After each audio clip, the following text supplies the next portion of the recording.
বাচ্চাদের স্কুলের টিফিন নিয়ে আমাদের মায়েদের সবসময় একটা চিন্তা থাকে। আজকে যে রেসিপি শেয়ার করছি আশা করছি সব বাচ্চাদেরই পছন্দ হবে।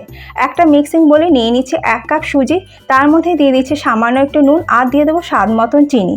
যে কাপ মেপে সুজি নিয়েছিলাম সেই কাপেরই 1 কাপ জল দিয়ে মিশিয়ে নিয়ে ঢাকা দিয়ে 10 মিনিট রেখে দেবো।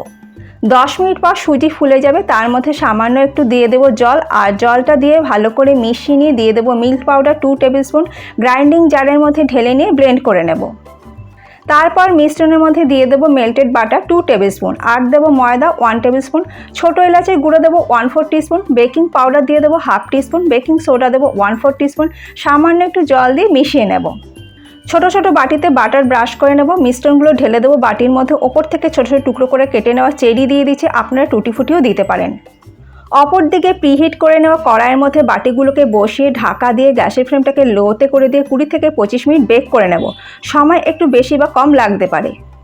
10 মিনিট পর ঢাকা খুলে ছোট ছোট মোরব্বা আমি বাটির মাঝখানে বসিয়ে দিচ্ছি।